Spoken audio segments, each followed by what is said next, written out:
साभ्यंतरादते पुंडरीकाक्षापनातो त्राचम्य केशवाय नमः नारायण नमः माधवाय नमः ऋषिकेशाय नमः स्तो प्रक्षालनम् ओम पवित्रस्तो वैष्णव्योत विद्रवः प्रसवोत्पन्नामि छत्रेण पवित्रेण सूर्यस्य रश्मिभिः दशते पवित्रपदे पवित्रभूतस्य कामः पुने तक्षकेयम्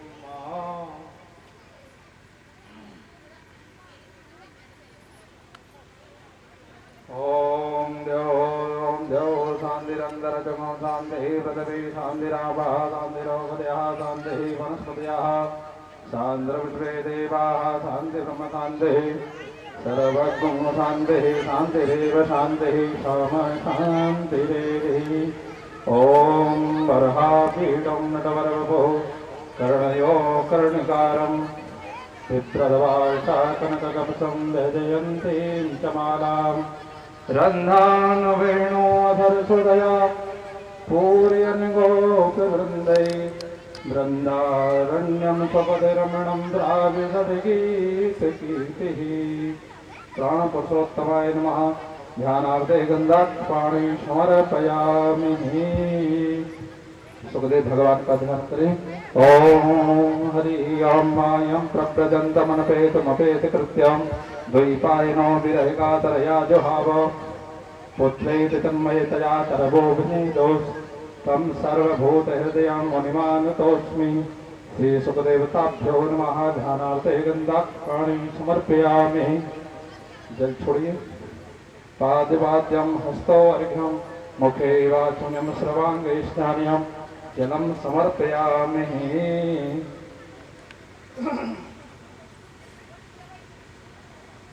गन्धद्वारां धराधरसां नक्षत्रशान्तरेश्वरीं ईश्वरीं सर्वभूतानां कामिहोपहिवे श्रियं सर्वोपचार्थे गन्धाक्षपाणि समर्पयामि पुष्पमालां प्रदापयामि।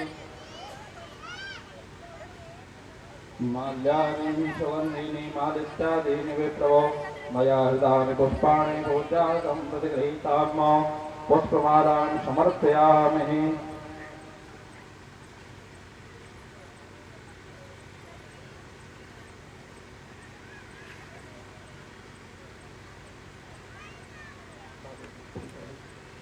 ओम नाभ्यायासेदन्तरजगं शेषं द्याहो समपततां पृथिव्यां भूं दशः श्रोत्रा तथा लोकान् कल्पयन्नः नैवेद्यं निवेदयामि ताम्बूलं ऋतुफलं द्रव्यदक्षिणां समर्पयामि। कुछ ओम हिरण्यगर्भासमप्रदाग्रे भूतजातापतिरेकासि सदा धारपतिं धामते मां कस्मै देवाः विखा विधेम।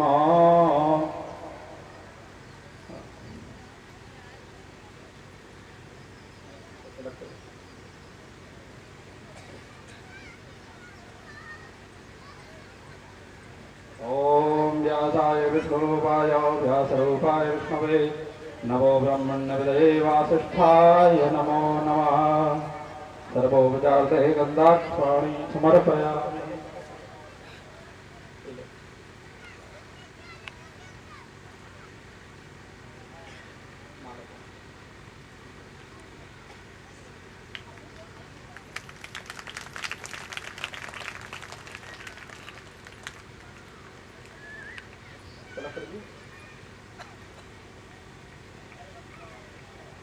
ओम हरि ओम गुरुर्ब्रह्मा गुरुर्विष्णु गुरुर्देवो महेश्वरः गुरुर्साक्षात् परब्रह्म तस्मै श्री गुरवे नमः। ओम हरि ओम नमो ब्रह्मण्यदेवाय गो ब्राह्मणहिताय च जगद्धिताय कृष्णाय गोविन्दाय नमो नमः। सर्वोपचार्थे गन्धाक्षपाणि समर्पयामि।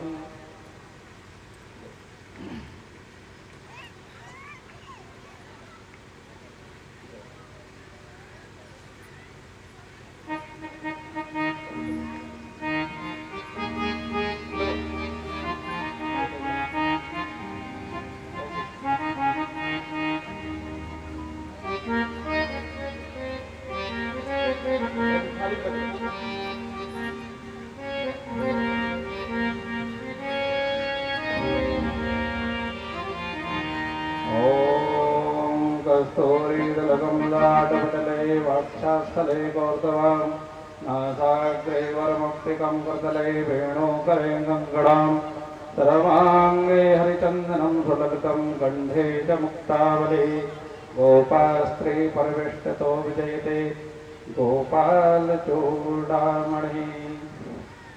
वंशी विभूषितकरा नवनीगदाभा पीताम्बरादरुणबिम्बफलादरोष्टः पूर्णेन्दुसुन्दरमुखादरविन्दनेत्रा कृष्णात् परं किमपि तत्त्वमहं न जाने कृष्णाय वासुदेवाय देवकी नन्दनाय च नन्दगोपकुमाराय गोविन्दाय नमो नमः आरार्तिक्यम्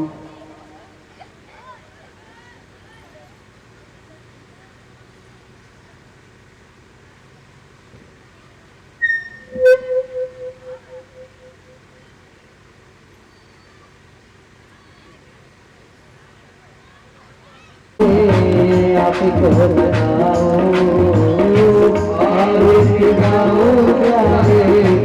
आपको बनाओ हरि की बिहारी सभी भक्त आते जाए आरती करते गए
पृथ्वी शान्तिरापः शान्तिरोगदयः शान्तिः पुनर्पदयः शान्तिर्विश्वे देवाः शान्तिर्ब्रह्म शान्तिः सर्वज्ञ शान्तिः शान्तिरेव शान्तिः श्यामा शान्तिः। सभी लोग हाथ जोड़ करके खड़े हो जाएं। ओम यज्रेण यजमयजन्त देवास्तानि धर्माणि प्रथमान्याः सन्नो देहनाकं महिमानः सचन्त जत पूर्वे साध्याः शान्तिदेवाः। हरिः ओम एकदन्ताय विद्महे वक्रतुण्डाय धीमहि तन्नो दन्ते प्रचोदयात्। हरिः ओम नारायणाय विद्महे वासुदेवाय धीमहि तन्नो विष्णु प्रचोदयात्। हरिः ओम तत्पुरुषाय विद्महे महादेवाय धीमहि तन्नो रुद्र प्रचोदयात्। हरिः ओम कात्यायनी च विद्महे कन्याकुमारी च धीमहि तन्नो दुर्गा प्रचोदयात्। सेवन्दकावकलचं भगवाडलाब्जै पुन्नागजातकरवीररसालपुष्पै विलवप्रभालतुलसीदलमञ्जरीभिः सम्बोधयामि जगदीश्वर मे प्रसीद। नानासुगन्धपुष्पाणि यथा कालोद्भवानि च पुष्पाञ्जलिर्मया दत्तो गृहाणः परमेश्वरः। चरणकमलेशो मन्त्रपुष्पाञ्जलिं समर्पयामि।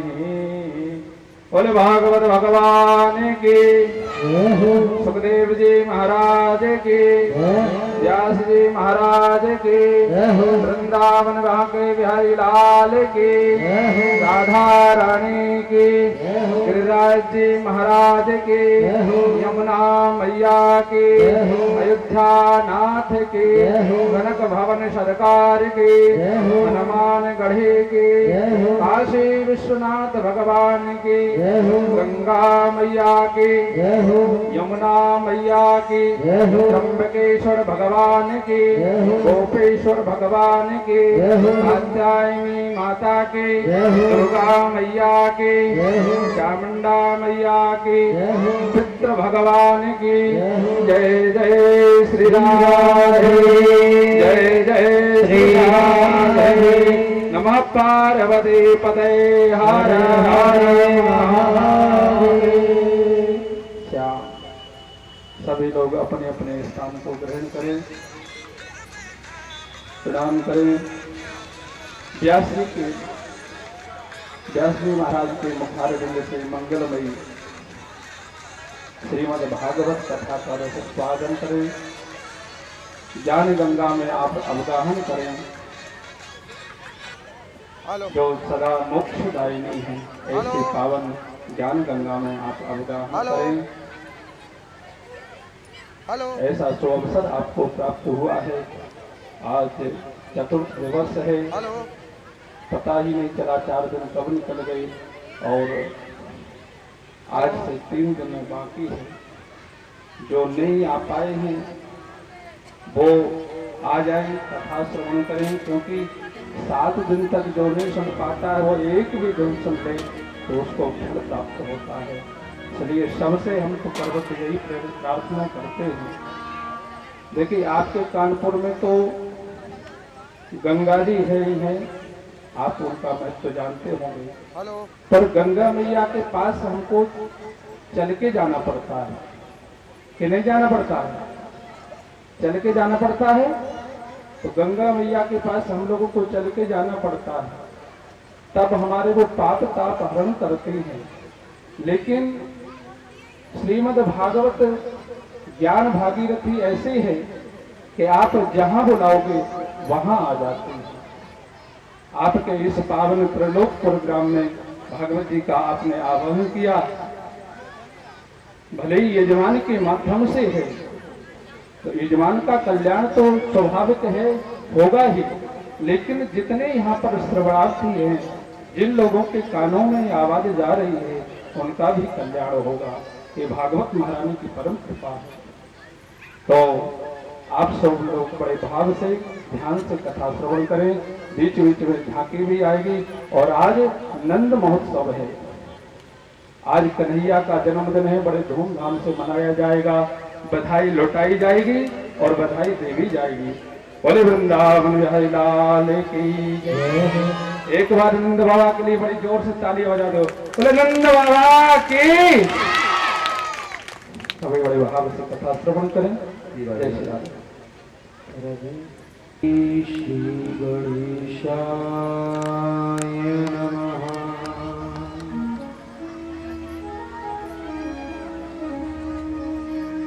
अस्मद्गुरुभ्यो नमः।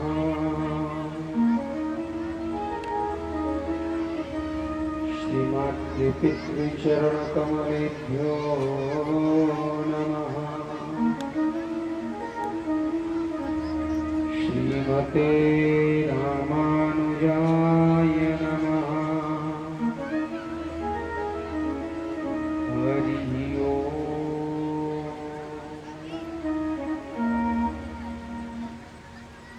गुरुर्ब्रह्मा गुरुर्विष्णुः गुरुर्देवो महेश्वरः। गुरुर्साक्षात् परब्रह्मा तस्मै श्री गुरवे नमः। वक्रतुण्ड महाकाय सूर्यकोटि समप्रभा निर्विघ्नं कुरु मे देव सर्वकार्येषु सर्वदा।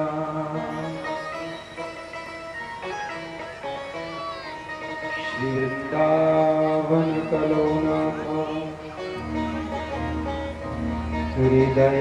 हृदयानंदवर्धनो सुखदो राधिका कृष्ण भजेऽहं कुञ्जिगामिनः। श्रीलक्ष्मीनाथ समारम्भां नाटयामुनुमध्यमाम् अस्मदाक्षरपर्यन्तां वन्दे गुरुपरम्पराम्। बोली भागवत महापुराण की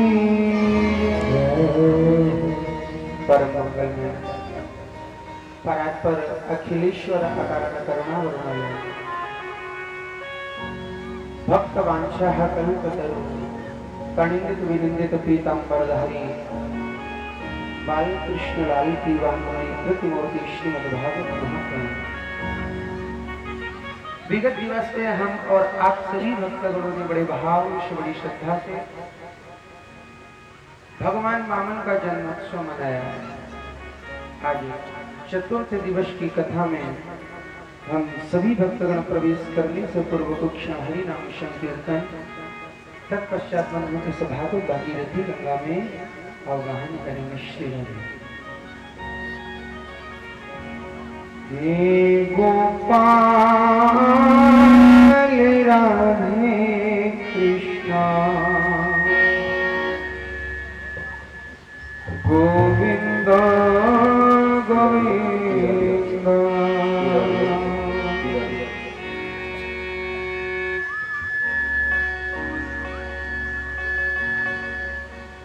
हे गोपाल राधे कृष्णा गोविंद गोविंद। गोपाल राधे गोविंद गोविंद। लाल राधे कृष्ण गोविंद गोविंद।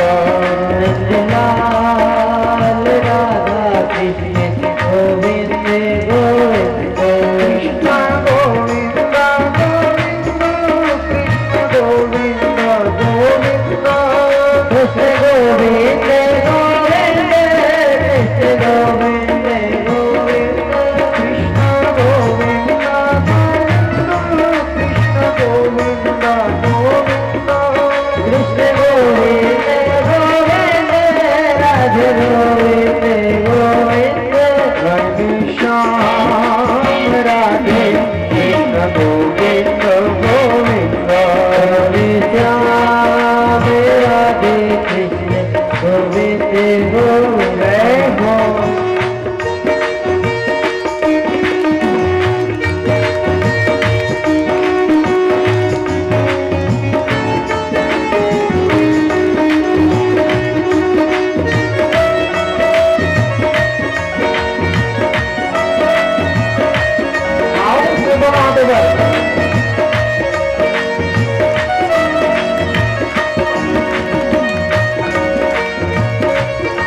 गोविंद गोविंद घनश्याम राधे कृष्ण गोविंद गोविंद।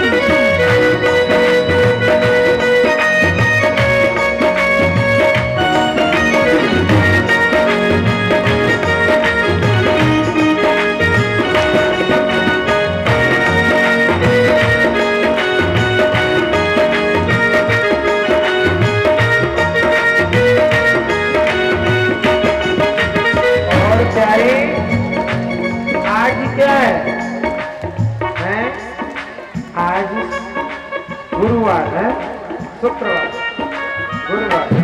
अरे मैं वार नहीं पूछ रहा हूँ, कथा में आज क्या करना है। आज हमारे लाला को प्राकट्योत्सव है, जन्मोत्सव है, तो ऐसे ही मनाओगा, भाव से मनाएंगे। कैसे मनाएंगे? भाव से। प्यारे कन्हैया, 3 दिना से तो हम बड़े भाव से, बड़ी श्रद्धा से कथा को श्रवण कर रहे हैं। आज चौथा दिना है। कौन सा? चौथा। तो आज तो तुमको आनो ही पड़ेगा।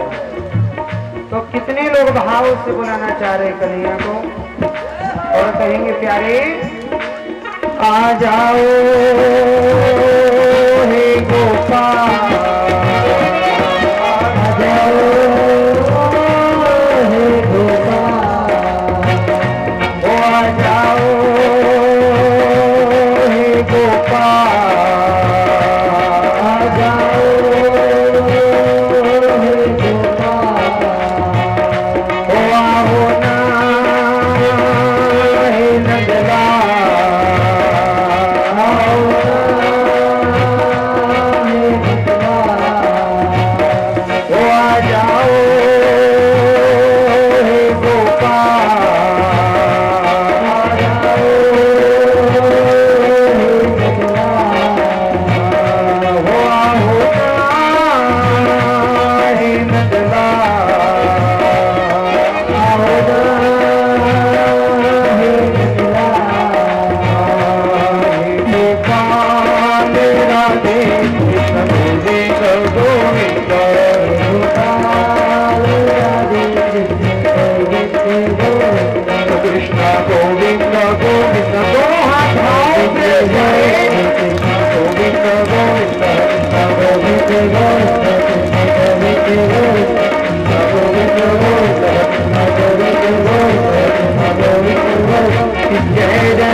राजा बलि के द्वार में पहुंचे। देखिए कोई भी शोर नहीं करेगा, है ना, बिल्कुल शांत।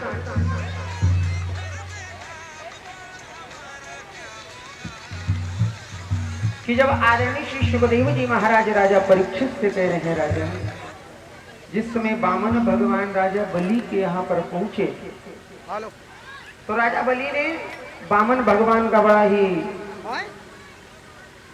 आओ आदर मान सम्मान पूजन इत्यादि किया। पूजन इत्यादि करने के पश्चात में राजा बलि कह रहे हैं कि हे प्रभु, आप हमारे द्वार पर आए तो कुछ तो मांगो। बोले कुछ नहीं चाहिए। बोले कुछ मांगो। तो बोले यदि आप देना ही चाह रहे हैं तो हमें 3 पग भूमि दे दो। क्या? 3 पग भूमि दान करो। बोले ठीक है, 3 पग भूमि बताइए, हम कहां से नापेंगे? बोले आपको नहीं नापना, आपको 3 पग भूमि नहीं नापना, मैं स्वयं नापूंगा। तो राजा बलि कह रहे हैं प्रभु आप वैसे भी इतने 52 अंगुल क्यों हो, आप कितनी जमीन नाप लोगे, हम नाप देना। बोले नहीं, हमें अपने ही 3 पग भूमि से, अपने ही पगों से 3 पग नापने। बोले ठीक है चलिए नाप। तो बोले ऐसे नहीं नापेंगे। बोले तो संकल्प से, क्योंकि ऐसे तो आप मुकर जाओगे, और जब संकल्प हो जाएगा तो मुकर नहीं सकते हो, फिर तो करना ही पड़ेगा है? तो यहाँ पर राजा बलि ने जब संकल्प की बात सुनी तो बोले महाराज इस 3 पग भूमि के लिए क्या संकल्प। बोले नहीं, बिन संकल्प के हम कुछ नहीं लेंगे, पहले संकल्प करना पड़ेगा आपको। आज राजा बलि ने जैसे संकल्प के लिए गंगा सागर से जल निकालने का प्रयत्न किया तो राजा बलि के गुरु हैं आदरणीय शुक्राचार्य जी महाराज। कौन? शुक्राचार्य जी महाराज। तो शुक्राचार्य जी महाराज गंगा सागर की टोटी में जाकर के बैठ गए। क्यों?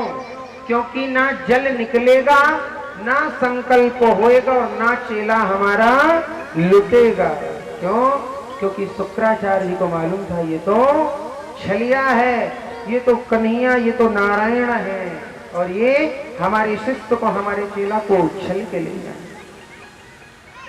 लेकिन जब जल ना निकले तो वामन प्रभु ने जो आसन अपने बगल में दबा रखा था उस आसन से एक कुसा निकाला और गंगा सागर की टोटी में जैसे ही डाला तो एक आंख शुक्राचार्य जी की गोविंदाए नमो नमः। जैसे ही आंख गोविंदाए नमो नमः, शुक्राचार्य जी बेचारे तुरंत बाहर निकले, जल बाहर लियो राजा बलि ने और संकल्प कर दिया। जब 3 पग भूमि का संकल्प किया कि गाकांचनम गुणवद्धाम मृष्टा तथा न पेयामुतवा विप्रकन्या, कि आज संकल्प होने के पश्चात में भगवान वामन ने विराट रूप धारण कर लिया। बोलिए विराट भगवान की। जैसे बंद हो विराट रूप धारण किया तो एकदम से शुक्राचार्य जी आश्चर्यचकित हो गए, लेकिन फिर भी प्रणाम किया। क्यों? क्योंकि आज शायद इतिहास में लिखा जाएगा कि भगवान भी राजा बलि के यहाँ पर भिक्षा मांगने के लिए गए। आज जब विराट रूप धारण किया तो प्रथम चरण, आज 3 पग भूमि मांगी है। कितनी मांगी है? 3 पग भूमि मांगी है। तो पहला चरण स्वर्लोक, महरलोक, जनोलोक, तपोलोक, सत्यलोक और वैकुंठ ब्रह्मलोक तक ले गए। जब ब्रह्मलोक में पहला चरण पहुंचा तो ब्रह्मा जी ने देखा ये तो हमारे नारायण का चरण है। तुरंत बंद हो अपने कमंडल के जल से भगवान विराट वामन का चरण धोया और चरण धोकर के वही जल आज अपने कमंडल में रख लिया बंधो, और वही जल आगे चल के माता गंगा के रूप में परिणित होती हैं। बोलो गंगा मैया की। दूसरा चरण कि पहले चरण में स्वरलोक, महरलोक, जनोलोक, तपोलोक, सत्यलोक, वैकुंठ और ब्रह्मलोक तक ले गए। द्वितीय में अतल, वितल, सुतल, तलातल, रसातल, महातल और पाताल लोक तक दूसरा चरण ले गए। अब 2 चरण में सब कुछ नाप लिया, पूरी त्रैलोकी नाप ली 2 चरण में। अब संकल्प कितने चरण का किया है? 3। अब 2 पग में तो पूरा त्रैलोकी नाप ली। अब तीसरा चरण वामन विराट भगवान कहां ले जाएं? तो तुरंत बंद हो राजा बलि को बंदी बना लिया कि खबरदार, तुमने संकल्प किया 3 पग का और मैंने तो 2 पग में सब कुछ नाप लिया। अगर तीसरा पग तुमने पूरा नहीं किया तो तुम घोर यातनाएं, तुम्हें घोर नरक में जाना पड़ेगा। तो आज राजा बलि ने कितना सुंदर वामन प्रभु से कहा कि प्रभु क्षमा करें, मैं आपसे कुछ पूछना चाह रहा हूं। बोले हाँ। बोले ये बताइए भगवान धन बड़ा या धनवान, कौन बड़ा? तो विराट भगवान कुछ सोच में पड़ गए, किसको बताएं, धन बताएं या धनवान? कौन बड़ा होता है, धन या धनवान? धनवान। तो जब ये बात बंधो बलि ने वामन प्रभु से विराट भगवान से पूछी तो कहा कि धन नहीं, धन का मालिक बड़ा होता है, धनवान बड़ा होता है। तो बोले प्रभु अभी तो आपने हमारी त्रैलोकी नापी है, अभी तो उसका मालिक मैं हूँ। तीसरे चरण में वामन प्रभु ने बंधु आज राजा बलि को नापा, अपने संकल्प को पूरा कर लिया। क्यों कि अग्रिम बुद्धि बाणिया और मध्यम बुद्धि जा। अरे समझ में आ रहा है नहीं आ रहा है? कितने लोगों को आ रहा है और पीछे नहीं आ रहा उधर है? आज हमारे कान तक एक बात आई, महाराज जी बीच में एक चुटकुला सुना दिया करो। अरे मैंने कहा भैया जीवन तो वैसे ही खराब चुटकुलों के चक्कर से हो गया, और क्यों खराब कर रहे हैं? कथा के बीच में देखो चुटकुला सुना देंगे, लेकिन कथा तो जो पूर्णतया लाभ है ना। हम भी बहुत पहले चुटकुला सुनाते थे, है ना। जनता को क्या, जनता को जितना हंसा लो उतना ही पैसा खींच लो, है ना। देखो मैं बिल्कुल स्पष्ट बोलता हूँ, कोई मन में भाव जो है वो बिल्कुल स्पष्ट है। लेकिन एक बार कहीं हमारे गुरुजी आए थे, कथा में हमने बुलाया तो बोले बेटा कभी भी अपने धर्म को एक खिलवाड़ हंसी मजाक मत बना। आप देखिएगा YouTube में बहुत से ऐसे वीडियो आपको मिलेंगे जिसमें इंस्ट्रूमेंट जो कलाकार भाई लोग होते हैं, है ना, ढोलक के ऊपर बैठ बैठ के बजाते हैं। बताइए विद्या है ये, सरस्वती है, ये हमारी माँ जननी है, ये हमें उदर पोषण करवाती है, हमारी रोजी रोटी है, तो उसमें बैठ बैठ के बजा रहे हैं। और तो चलिए छोड़िए, व्यास जी को देखिए गद्दी में नाच रहे, मर्यादा का उल्लंघन कर रहे। ऐसा कभी हमारा धर्म क्यों पीछे हो रहा है? सिर्फ इसीलिए क्योंकि हिंदू ही हिंदू को काट रहा है, हिंदू ही अपने धर्म को मार रहा है। दूसरा, आजकल यजमानों और ना यजमान का भला हो रहा है। कितनी पहले कथाएं भागवत बहुत कम हुआ करती थी, लोग गांवों से ट्रैक्टरों से साइकिलों से पैदल जाया करते हैं। लेकिन आज हमको लग रहा है कानपुर में ही यदि देखा जाए, कानपुर जिले में तो कम से कम 50 भागवत चल रही होंगे, 50 भागवत। लेकिन कोई खुश नहीं है। क्यों? क्योंकि इसको एक मनोरंजन बना लिया, टाइम पास। इसको एक समय नहीं लग रहा। भागवत में चले, चुटकुला होंगे, आला होंगे, रसिया होंगे, उन पे टाइम पास कर लेंगे। बंधु ये बहुत गलत बात है। अभी नहीं, 12 वर्षाणि तिष्ठन्ति अन्न धर्मा तिरस्कृता। अभी नहीं, चाहे वो वक्ता हो और चाहे वो श्रोता हो, यदि अधर्म करोगे तो 12 वर्ष के अंदर तुम्हें देखने को अवश्य मिल जाएगा। ये हमारा शास्त्र कहता है। कौन? हमारा शास्त्र कहता है। आप वृंदावन की कितने भी कथावाचक हैं, आप लोग खूब टीवी में देखते हो, एक भी प्रवक्ता का नाम बता दीजिए जो भागवत के अलावा इधर उधर की बात करता हूं। बताइए, कोई भी ऐसा प्रवक्ता बता, या बड़े विद्वान प्रवक्ताओं में बता दो, चाहे अयोध्या के हो, चित्रकूट के हो, कहीं के भी हो, इधर उधर की बात क्यों? उनको मालूम है हमारा धर्म क्या है। धर्मो रक्षति रक्षिता, हमें अपने धर्म की रक्षा कैसे करनी है। जब हम ही इसका हास्य परिहास करेंगे, खिलवाड़ करेंगे, तो सामने वाला तो करेगा ही।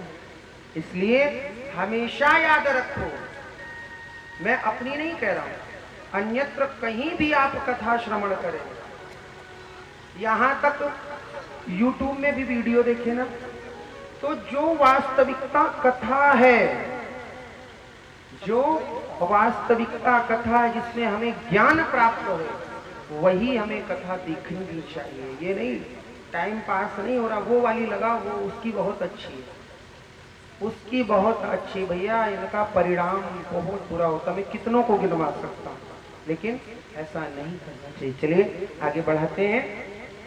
तो बंधुओं, आगे आदरणीय श्री सुखदेव जी महाराज कह रहे हैं,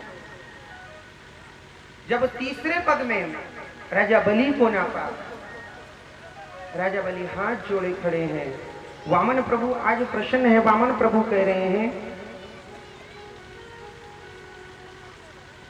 राजा बलि से कि ठीक है राजन, तुमने अपना संकल्प पूरा किया, अब कुछ मांगो। क्या? कुछ मांगो। तो बोले क्या मांगो? बोले कुछ भी मांगो।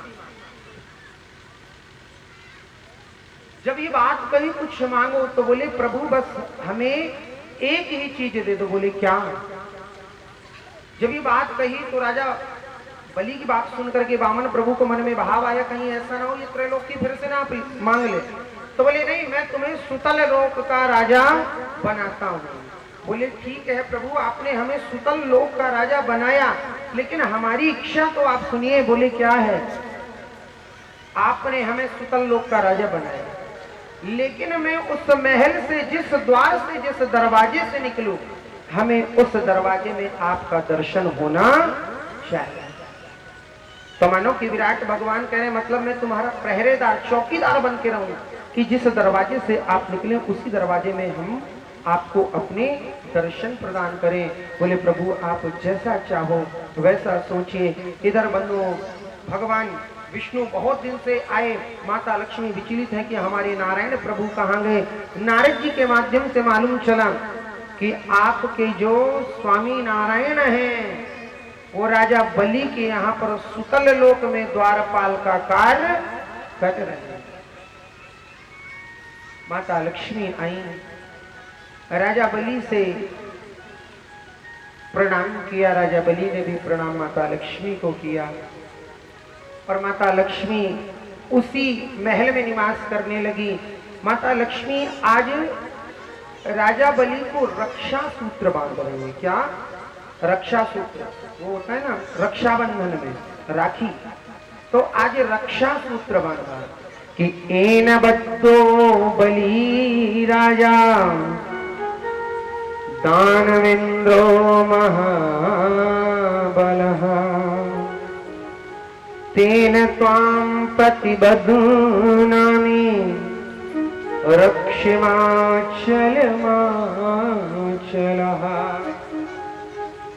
जब राजा बलि को रक्षा सूत्र बांधा, तो रक्षा सूत्र बांधने के पश्चात में नियम क्या होता है कि अपनी बहन बेटी को कुछ ना कुछ भेंट उपहार हमें अवश्य देना चाहिए। तो राजा बलि ने कहा कि बता बहन तुझे क्या चाहिए। बोले भैया वैसे तो हमें कुछ नहीं चाहिए, लेकिन ये तेरा द्वारपाल है ना, हमें ये बहुत अच्छा लगता है। तो बोले बहन अरे ये तो द्वारपाल है, मैं तेरी किसी अच्छे राजकुमार से विवाह करवा दूंगा। बोले नहीं भैया, यदि मन से दिल से माना है तो हमें यही तेरा द्वारपाल चाहिए। और क्या कि छोटे भैया तेरे द्वार, कि छोटे भैया तेरे द्वार बहना बड़े दूर से आई। छोटे भैया तेरे द्वार बहना बड़े दूर से आई। छोटे भैया तेरे द्वार बहना बड़े दूर से आई। छोटे भैया तेरे द्वार बहना बड़े दूर से आई। बड़े दूर से आई बहना बड़े दूर से आई। बहना बड़े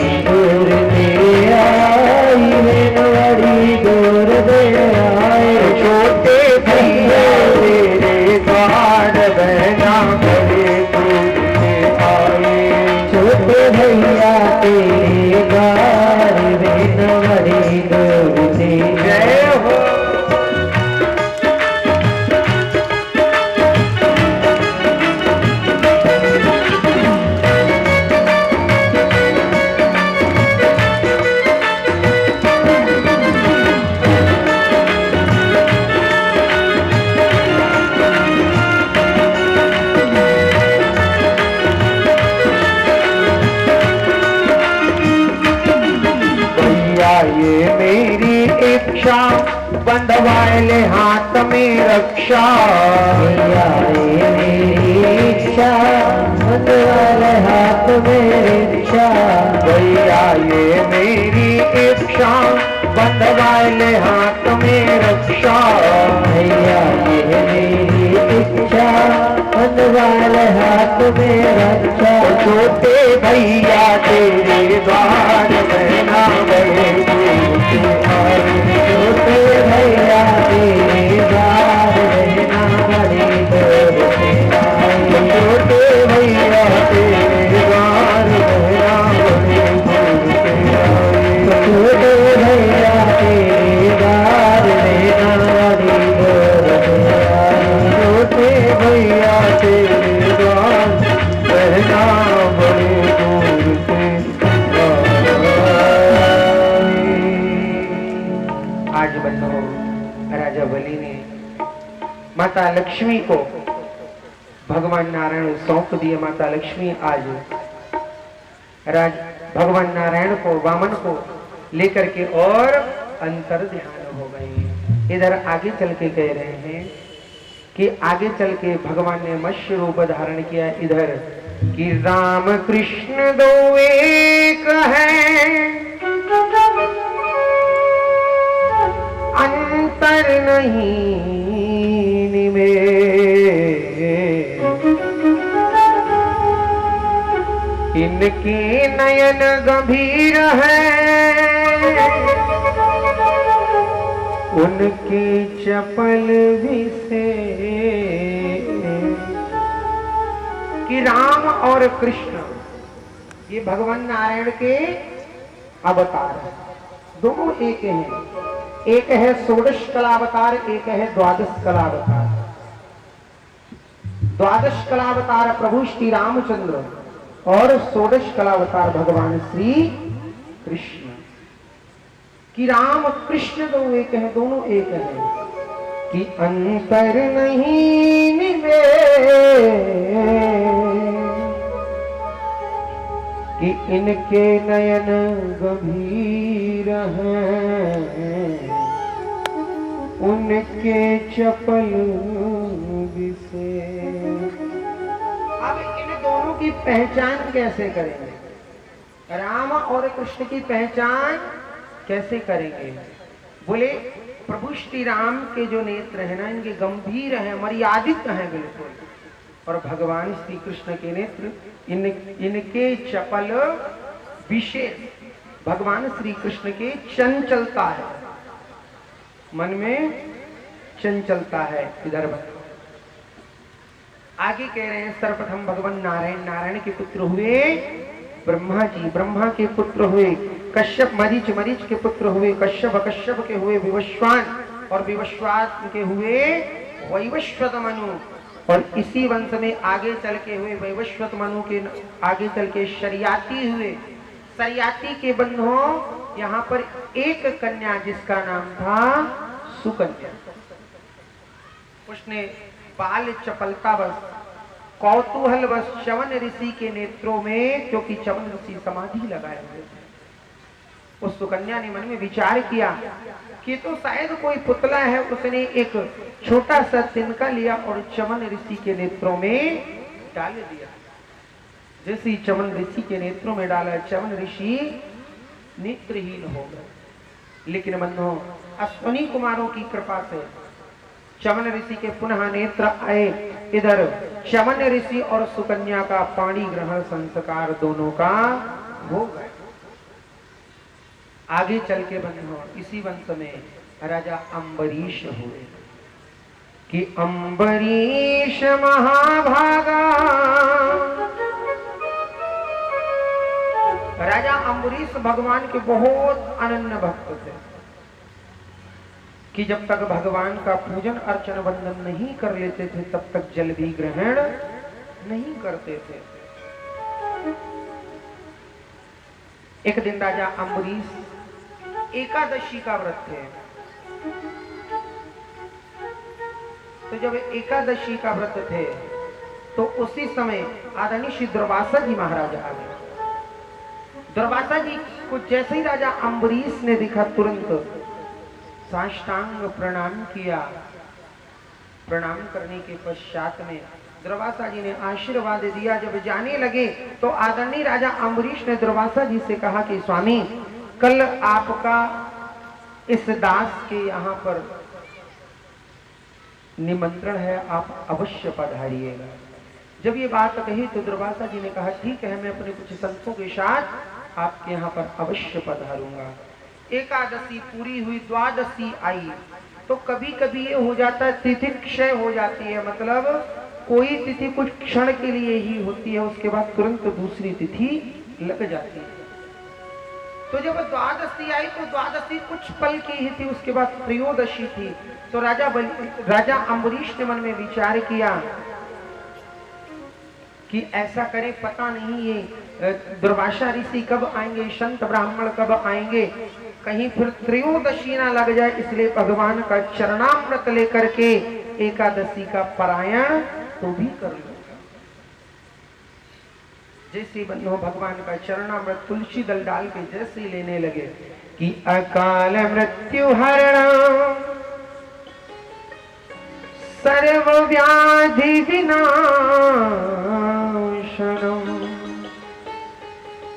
विष्णु पादोदकं पीत्वा पुनर्जन्मन्न विद्यते। जो भगवान का चरणामृत पीता है, भगवान का जो चरणामृत पीता है, अकाल मृत्यु हरणम, उसकी कभी अकाल मृत्यु नहीं होती है। अकाल मृत्यु का समझते हो? एक्सीडेंट में या बिजली से, जहर से, मतलब अकाल मृत्यु उसकी नहीं हो सकती। सर्व व्याधि विनाशनम, उसके जीवन में जो भी संकट आए, कोई भी अला बला भूत प्रेत पिशाच डाकनी साकनी जो भी है, कोई भी उसके जीवन में अला बला नहीं आ सकती है। कि विष्णु पादोदकं पीत्वा पुनर्जन्मन्न विद्यते। फिर अगले जन्म में उसको इस संसार में, इस धरातल में या इस मृत्यु लोक में दोबारा नहीं आना पड़ता, वो तो भगवान के परम धाम में ही निवास करता। आज जैसे ही राजा अम्बरीश चरणामृत पीने लगे, इतने में तो दुर्वासा जी आए, क्रोधित हो गए। अब शब्द बोलने लगे, अपनी जटाओं से एक जटा उखाड़ के जैसे पृथ्वी में पटकी कृत्या नाम की राक्षसी उत्पन्न हो गई। जब कृत्या नाम की राक्षसी उत्पन्न हो गई, आज राजा अम्बरीश को वो राक्षसी मारने के लिए दौड़ी। जैसे ही बंदो मारने के लिए दौड़ी, इधर राजा अम्बरीश केवल हाथ जोड़े और प्रभु का स्मरण कर रहे कि प्रभु मैंने तो कोई ऐसा अपराध नहीं किया है। जैसे प्रभु का स्मरण किया, इतने में तो बंधो भगवान श्री कृष्ण का, भगवान नारायण का सुदर्शन चक्र आकर के कृत्या को जला करके नष्ट कर दिया। दुर्वासा जी महाराज को मारने के लिए पीछे पीछे दौड़ रहा है। आज सुदर्शन आगे आगे, दुर्वासा जी पीछे पीछे, सुदर्शन चक्र। दुर्वासा जी दौड़े दौड़े ब्रह्मलोक में गए, भगवान भोलेनाथ के पास गए, लेकिन दोनों ने मना कर दिया। भगवान नारायण के पास जब गए तो भगवान नारायण कह रहे हैं, अरे ऋषि मैं आपकी रक्षा नहीं कर सकता हूं। बोले क्यों? कि अहम भक्त पराधीना स्वातंत्रैव द्विजः साधुर्भिर्ग्रस्तो हृदयो भक्तैर्भक्तजन प्रियः। कि मैं भक्तों के पराधीन हूँ दुर्वासा, मैं राजा अम्बरीश के पराधीन हूँ। यदि तुम्हें अपने प्राणों की रक्षा करनी है, अपने प्राण बचाने हैं, तो राजा अम्बरीश के पास से जाओ। आज दुर्वासा जी दौड़े दौड़े राजा अम्बरीश के चरणों में जैसे ही लेटे, तुरंत राजा अम्बरीश ने आज दुर्वासा जी को उठाया और स्वयं प्रणाम करके कहा, हाथ जोड़ के कह रहे, अरे सुदर्शन, मैंने जीवन में कभी किसी ब्राह्मण, किसी गौ, किसी संत का यदि हमने अपने जीवन में अपमान न किया हो, किसी का तिरस्कार न किया हो, तो आप बिल्कुल शांत हो जाए। आज सुदर्शन शांत होकर के भगवान नारायण के वैकुंठ में पहुंचा। इधर कह रहे हैं कि जैसे ही बंधु पहुंचा, सुदर्शन नारायण पहुंच गए। इधर दुर्वासा जी को आज राजा अम्बरीश ने भोजन प्रसादी पवाई, स्वागत सत्कार किया। स्वागत सत्कार के बाद जब आशीर्वाद दे रहे हैं तो कह रहे हैं कि बस देवर्षि आशीर्वाद ये दे दो कि हमेशा हमारा प्रभु से ऐसे ही चिंतन स्मरण, ऐसे ही हमारा लगाव प्रभु से जीवन भर बना रहे। और क्या श्री राम कि मुझे ऐसी लगन तू लगा दे,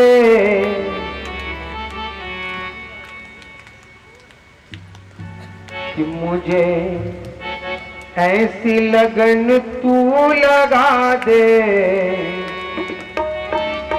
कि मैं तेरे बिना पल ना रहूं।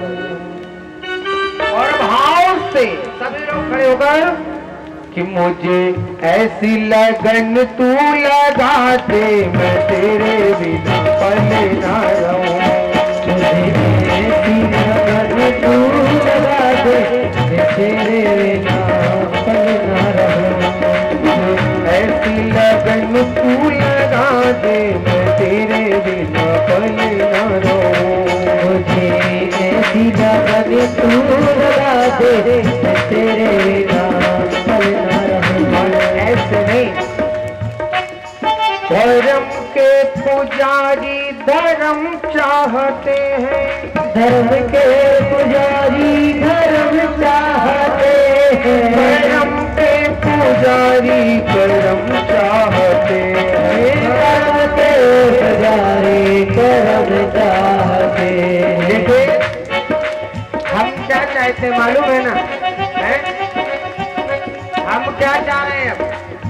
हाँ, जो तुम चाहते हो वो हम चाहते हैं, जो तुम चाहते हो वो हम चाहते हैं। ऐसे चाहत के लिए भाव से मस्ती में झूमते हुए, और देखो ऐसे खड़े नहीं, थोड़ा सा नाचा करो, है ना। नाचने से बुढ़ापा जल्दी नहीं आएगा, हाथ पैर सब काम करेंगे। मुझे ऐसी लगन तू लगा दे, मैं तेरे बिना पल ना रहूं।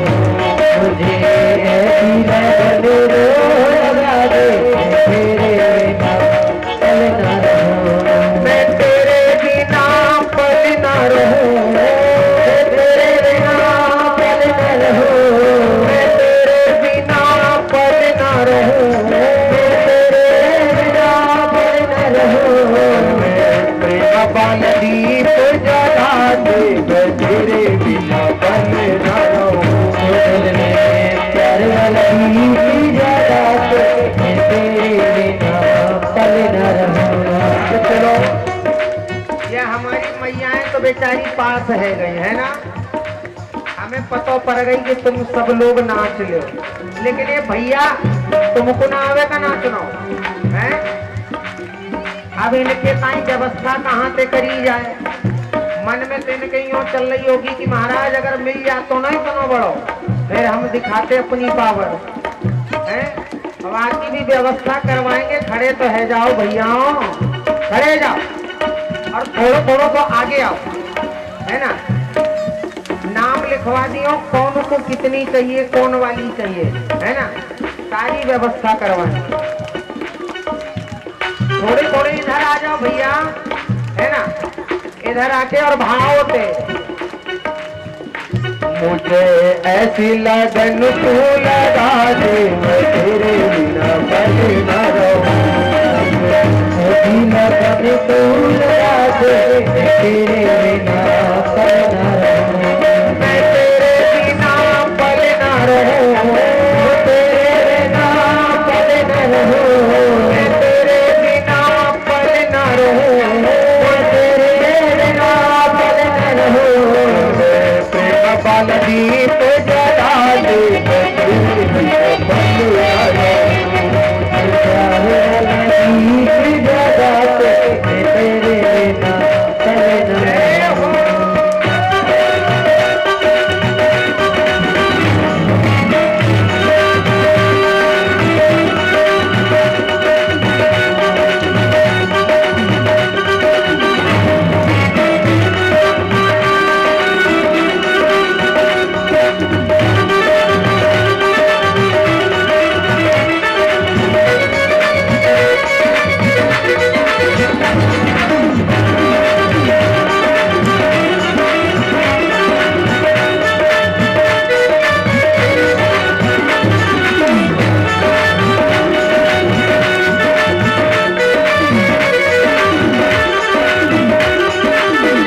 बिन मछली पल ना रहे, जल बिन मछली पल ना रहे, जल बिन मछली पल ना रहे, जल बिन मछली पल ना रहे, तड़पों में तेरे लिए घड़ी घड़ी, तड़पों में हर घड़ी तेरे लिए नशा ओ नशा नशा ऐसा चढ़ा दे मैं तेरे बिना मन न रहूं, मुझे ऐसी लगन तू लगा दे मैं तेरे बिना मन न रहूं।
चरणों की धूल में मिल जाओ, तेरे चरणों की धूल में मिल जाओ, अब आचारी कहीं दूर न जाओ, अब आचारी कहीं दूर न जाओ, भक्ति का रंग चढ़ा दे भक्ति का रंग चढ़ा दे तेरे पल न रहूं, मैं तेरे बिना पल न रहूं, तेरे बिना पल न रहूं, मैं तेरे बिना पल न रहूं, तेरे बिना पल न रहूं, प्रेम वाला गीत जगा दे तेरे बिना पल न रहूं, वाला गीत जगा दे तेरे बिना पल न रहूं, मैं तेरे बिना पल न रहूं, मैं तेरे बिना पल न रहूं, मैं तेरे बिना पल न रहूं, मैं तेरे बिना पल न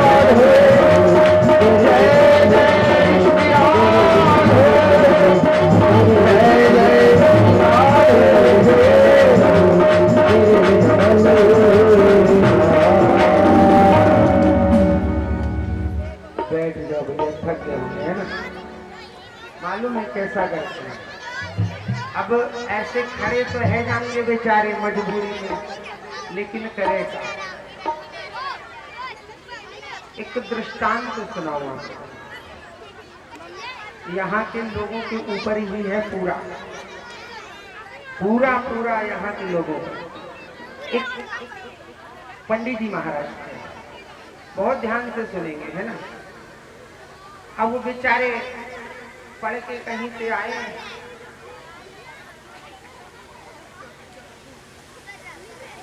अब बनारस से वो पढ़ के आए, अच्छे विद्वान हैं, कर्मकांड ज्योतिष व्याकरण भागवत सब लगा रखी है। अब बेचारे पंडित जी बनारस से अपने घर जा रहे हैं, वाराणसी से। भैया इन बच्चों को बिठा दो है ना, बैठ जा भैया, एक एक बाद में सबको मिलेगा ये है ना, सबको दिया जाएगा, बैठो इंतजार कर। अभी कन्हैया को जन्म होएगा ना, तब सबको एक एक कैमरा बांटे जाएंगे, सब आए। हमारे ये जो है ना यजमान जी, इन्होंने बहुत अच्छी व्यवस्था करी है, सारी व्यवस्था, कैमरा है, मोबाइल है, ना जाने क्या क्या सब मिलेगा है ना, टॉफी, बिस्किट, खिलौने, केक भी है? सारी व्यवस्था होगी। तो बंधुओं अब पंडित जी बेचारे आए। अब पंडित जी सफर में बेचारे अन्न नहीं खाते थे। पंडित जी ट्रेन में आए, बीच में एक स्टेशन मिला। अब स्टेशन में मन में पंडित जी ने विचार किया कि चलो फल खरीद लें और फल ही पा लें, फल खा लें। अब बेचारे पंडित जी ने फल तो खरीद लिए, लेकिन जैसे ही कुर्ता की जेब में हाथ डाला तो हाथ तो जेब के उस पार निकला। अब पंडित जी बोले क्या क्या, फल वापस कर दी कि भैया लो, अब हमें तुम्हारे फल नहीं चाहिए। बेचारा फल वाला अच्छा बोला नहीं ले लो ले लो, बोले नहीं चाहिए। क्यों? जब पैसे नहीं तो कहां से। अब पंडित जी करे तो करे क्या, घर कैसे जाए, पैसे नहीं, टिकट भी चला गया, पैसे भी चले गए, सब चला गया। अब क्या करें? तो सामने एक गांव दिखाई पड़ रहा है। अब पंडित जी ने मन में विचार किया, पोथी अपने पास है, भागवत अपने पास है, कहीं भी बैठ जाएंगे, कहीं से किराया भर की तो व्यवस्था कर ही लेंगे। पंडित जी गांव में पहुंचे। अब गांव के जो पंडित जी थे, पुरोहित, लोगों से पूछा भैया इस गांव के जो पंडित जी पुरोहित जी हैं वो घर कहाँ है? लोगों ने बताया पुरोहित के यहाँ पर पहुंचे। अब पुरोहित से कह रहे हैं भैया राम राम, प्रणाम किया। तो पुरोहित जी ने बस सर हिला दिया। फिर से कहा भैया प्रणाम। हाँ हाँ बताओ कैसे? बोले मैं बनारस से पढ़ के आया।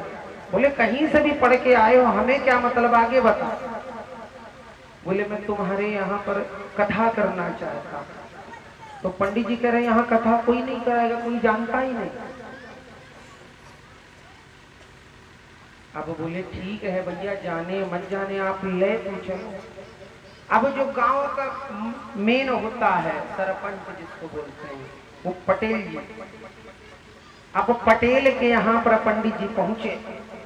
अब पटेल जी हट्टे कट्टे बिल्कुल तंदुरुस्त, पंडित जी बेचारे भूखे प्यासे सूखे। अब भूख लग रही है, ना उधर तो ना जेब के पैसे चले गए, ना तो वहां कुछ खाया। पुरोहित के यहाँ पहुंचे तो उन्होंने राम राम भी नहीं ली, तो वो खिलाएंगे क्या? अब बेचारे भूखे प्यासे पंडित जी, क्रोध भी आ रहा है, करें तो करें क्या? बोले ठीक है चलते हैं। पंडित जी और पुरोहित दोनों पटेल जी के यहाँ पर पहुंचे। पटेल जी राम राम। बोले राम राम, बताओ। बोले पटेल जी ये बनारस से पढ़ के ये कथा करें। बोले कथा बता, नहीं कुछ नहीं होना। बोले नहीं, ये चाह रहे हैं कि कथा हो जाए। अब छोटे छोटे बच्चे, अब जब छोटे छोटे बच्चे, तो वो बेचारे एकदम से कहने लगे हाँ हाँ हाँ हम भी देखेंगे कथा, देखेंगे कथा देखेंगे। उनके मन में ये कि कथा कुछ देखने वाली होगा, कोई जादूगर होएगा, वो कुछ खोल के दिखाएगा। अब पंडित जी बेचारे वहीं एक चबूतरिया सी बनी, पंडित जी ने वहीं पर अपनी पोथी रख ली और कथा करना प्रारंभ कर दिया। जब कथा करना प्रारंभ किया तो बच्चे बिल्कुल आगे चले जा रहे हैं कि कब कथा भागवत कब आए, भागवत अब इस थैला से कब निकलेगी, कब निकलेगी, भागवत कब होएगी। इधर कथा चल रही, लेकिन सब बुजुर्ग बच्चे बूढ़े, पटेल जी कह रहे अरे पंडित जी भागवत कब होएगी? तो बोले भागवत तो चल तो रही है। बोले भागवत कब होएगी?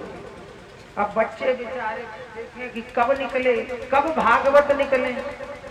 अब पटेल जी बेचारे, वो पंडित जी तो चालू है, पटेल जी आए, वहां से खड़े हुए अंदर चले गए, भोजन किया और भोजन करके आके और जहां चबूतरा पर पंडित जी कथा कर रहे थे वहीं पर पटेल जी लेट गए और पटेल जी ने अपना सर पंडित जी के गोद में रख के सो। अब पंडित जी ने विचार किया कि एक तो ये हट्टा कट्टा ले, हम भूखे प्यासे, ये भोजन भी करे आया और करके यहाँ पर आके हमारे गोद में अपना सर रख के सो रहा। अब करे तो करे क्या? अब खर्राटे और बजा रहे पटेल जी। अब पंडित जी, अरे पटेल जी खड़े हो, भागवत चल रही, भागवत सुनो, अपना जीवन सुधारो। अब पटेल जी ना टस्त से मस्त, फिर बोले अरे पटेल जी जगो जगो, भागवत चल रही, भागवत सुनो। अब तो पटेल जी बिल्कुल तिलमिला गए कि इसने सोता हुआ जगाया। अब वही है, मैं किसके ऊपर सुना रहा हूँ, बोले ना चुटकुला सुना देना, तो अब वो चुटकुला की ही ऊपर की कहानी है ये, कि अब वो गांव है तो वहाँ तो भैया चुटकुला ही चाहिए। तो ऐसा ही वहाँ कि भैया भागवत क्या है उनको यही नहीं मालूम, उनको तो एक ही चुटकुला होएगा वही भागवत होती है। तो ऐसे ही अब पटेल जी बेचारे परेशान कि बार बार जगह पटेल जी खड़े हुए आंख लाल, और पंडित जी के खींच के चांटा मारा। पंडित जी भूखे प्यासे, अब करें तो करें क्या।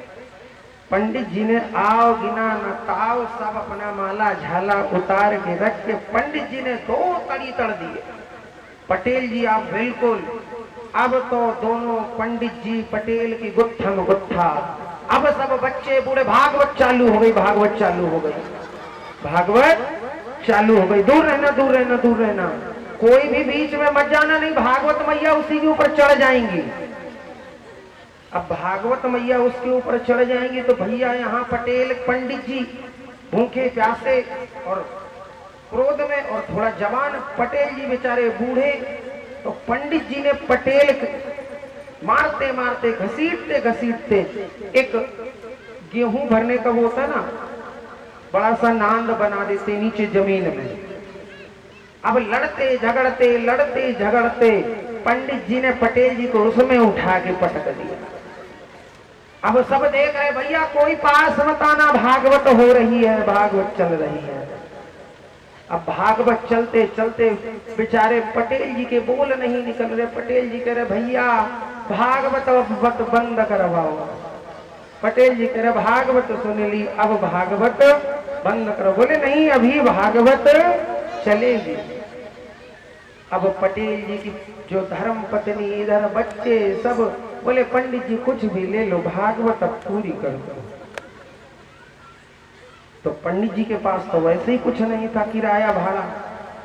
पंडित जी ने अच्छे खासे पैसा बोले ठीक है 1100 रुपए ला के दो, तब ये भागवत बंद होएगी। बेचारे उस गड्ढा में पंडित जी पटेल जी के परिवार वालों ने इकट्ठा किया, भैया जल्दी जल्दी कर लो इकट्ठा, नहीं पता नहीं पटेल जी के ऊपर कहीं भागवत पूरी चढ़ गई तो फिर क्या होगा। अब 1100 इकट्ठा करके कपड़े में बांध के नीचे डाले। पंडित जी ने कहा सीढ़ी और डालो। अब सीढ़ी डाली, पंडित जी बेचारे आए ऊपर और बिल्कुल झूमते झामते निकल गए। अब इधर पटेल जी बेचारे आए, हाँफ रहे हैं, हाथ पैर में चोट लगी। सब गांव वाले कह रहे पटेल जी तुम्हारा बहुत बड़ा उपकार हो गए, इस गांव में भागवत हो गई, और नहीं तो कोई भागवत नहीं करा पाता। तो ऐसे मत बनो, ठीक है, नहीं कोई ऐसे ही ना भागवत कर जाए। बोल बांके बिहारी लाल की। तो आगे चल के बनी हो, आगे आदरणीय श्री सुखदेव जी महाराज कह रहे हैं राजन, इसी वंश में आगे मानधाता हुए, मानधाता से मुचकुंद हुए, मुचकुंद के त्रिवंदन त्रिशंकु, और इसी वंश में आगे चल के राजा हरिश्चंद्र हुए, जो कि अपने सत्य का पालन करके और भगवान के परम धाम को पहुंचे। इधर ही आगे चल के सगर हुए, सगर के एक हुई असमंजस और दूसरी के हुआ एक मांस का पिंड, जो कि सुमति ने क्रोध में आकर के उस मांस के पिंड के 60,000 टुकड़े कर दिए, और 60,000 टुकड़े वो पुत्र के रूप में खड़े हो गए। आज इधर जब सगर के मन में भाव आया कि मैं अश्वमेध यज्ञ करूं, तो अश्वमेध यज्ञ का नियम है कि जो घोड़ा होता है, अश्व होता है, उसका पूजन करने से पूर्व उसको छोड़ा जाता है कि जो पकड़ कर लाएगा वही राजा होएगा। आज जब अश्वमेध के लिए अश्व को पकड़ के ला के वहां पर बांधा गया, तो इतने में इंद्र चोरी करके ले गए। इंद्र को ये डर कहीं ऐसा ना हो कि हमारा सिंहासन ये सगर ना छीन ले, तो इंद्र ने वो घोड़ा, वो अश्व चोरी करके भगवान कपिल के आश्रम में बांध लिया। जब भगवान कपिल के आश्रम में बांधा, इंद्र स्वर्ग में चले गए। इधर बन्नो आदरणीय श्री सुखदेव जी कह रहे हैं, परीक्षित इधर सगर सगर के 60,000 पुत्र असमंजस सभी उस घोड़े को ढूंढ रहे, लेकिन वो घोड़ा कहीं नहीं मिला। समुद्र को इतना खोदा कि उसको बंधुओं सागर बना दिया। क्या बना दिया? सागर बना दिया। ढूंढते ढूंढते भगवान कपिल के आश्रम में पहुंचे। जब भगवान कपिल के आश्रम में पहुंचे तो सगर के पुत्रों ने क्या देखा कि ये अश्व तो, ये घोड़ा तो महाराज के आश्रम में, कपिल के आश्रम में बना। तो मानो सगर के 60,000 पुत्र भगवान कपिल को अपशब्द बोल रहे हैं, मारने का प्रयास किया। मारने के लिए जैसे ही दौड़े, भगवान कपिल ने जैसे ही अपनी दृष्टि डाली, सगर के 60,000 पुत्र जल करके भस्म हो। जब जल करके भस्म हो गए तो इधर बंधुओं, अब ये बेचारे, इनका उद्धार कैसे हो? अब सगर के 60,000 पुत्र खत्म हो गए। जो सुमति का असमंजस, केसनी के 60,000 पुत्र खत्म हुए। सुमति का जो असमंजस, उसने मन में विचार किया अब कैसे इनका उद्धार हो। भगवान कपिल से पूछा। भगवान कपिल ने कहा यदि आप इनका उद्धार चाहते हो तो भगवान नारायण ने जब विराट रूप धारण किया था, विराट रूप धारण करके जब ब्रह्मा जी ने कमंडल में चरण धोकर जो जल रखा था, यदि वो जल इनके ऊपर पड़ जाए तो इनका उद्धार हो जाए। आज असमंजस ने तपस्या करना प्रारंभ कर दी। उसके बाद अंशुमान ने तपस्या प्रारंभ करी। अंशुमान भी बंधु नहीं ला पाए। जब दिलीप ने भी बहुत प्रयास किया। दिलीप के बाद आदरणीय भगीरथ जी महाराज, भगीरथ ने बंधु इतना प्रयास किया, इतनी तपस्या की, इतनी आराधना की कि मां गंगा आने के लिए तैयार हो गई। कि नमामि गंगे तव पाद पंकजम सुरासुरवन्ति तदीव्य रूपा कि भुक्तिं न मुक्तिं न ददासु तुभ्यां भावानुसारेण सदा नराणाम्। कि नमामि गंगे तव पाद पंकजम, हे मां गंगे, मैं आपके चरण कमलों में बारंबार प्रणाम करता हूँ, बारंबार नमस्कार करता हूँ। आज माता गंगा जब आने के लिए उद्यत हुई तो सर्वप्रथम कहा ब्रह्मा जी के कमंडल से निकलना प्रारंभ किया। ब्रह्मा जी के कमंडल से निकली, ध्रुवलोक में आई। ध्रुवलोक से सप्तऋषि मंडल आई। सप्तऋषि मंडल के बाद शिव जी की जटाओं।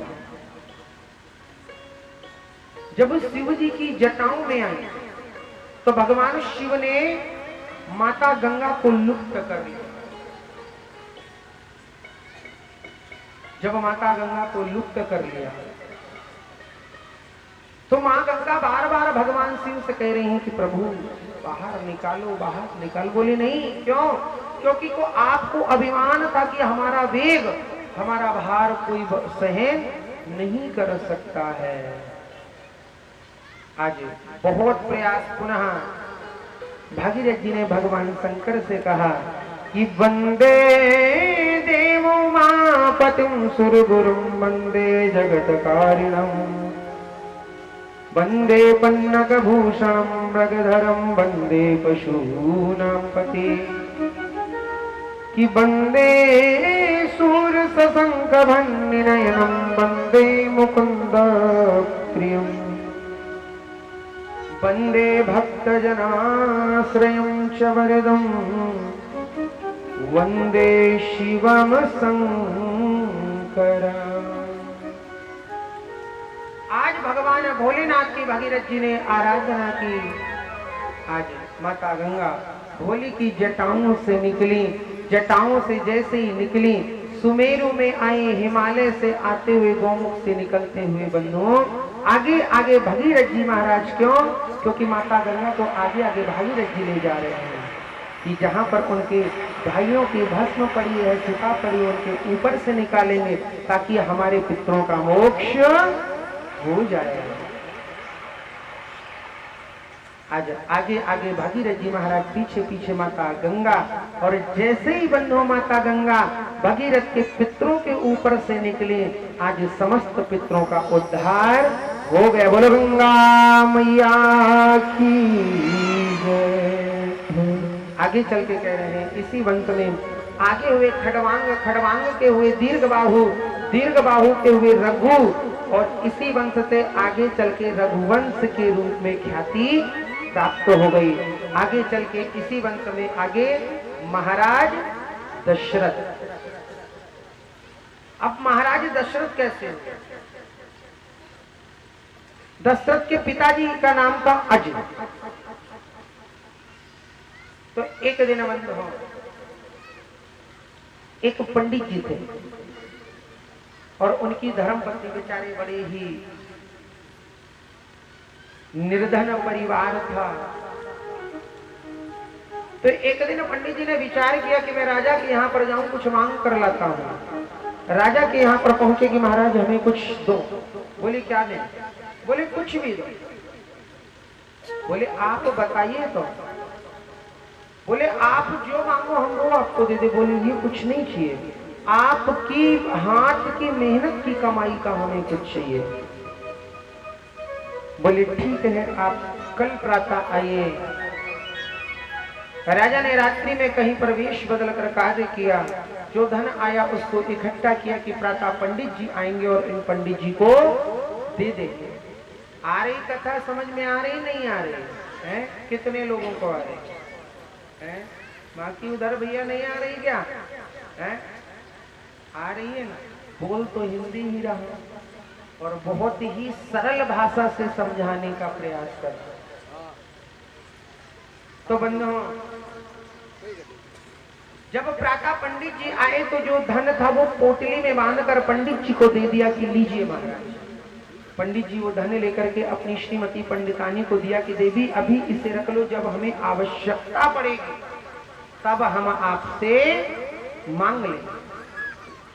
बोले ठीक है। समय काफी गुजर गया और वो पोटली कहीं कूड़े में झाड़ू लगा करके बाहर फेंक दी। अब बंधु पंडित जी को धन की आवश्यकता पड़ी। बड़ी ही ध्यान से सुनना है ना। और हमारे जो बुजुर्ग भाई लोग हैं ना, जो चाचा काका लोग हैं, ये आप लोग बहुत ध्यान से सुनना, क्योंकि आप लोग हमेशा रामायण वगैरह पढ़ते हो है ना, क्योंकि वृद्धावस्था रामायण ही पढ़नी है। तो ये बहुत ही आपको, ये तुलसीदास कृत रामायण में नहीं है, ये मैं आनंद रामायण का प्रसंग आपको सुना रहा। बड़े ही ध्यान से सुनना।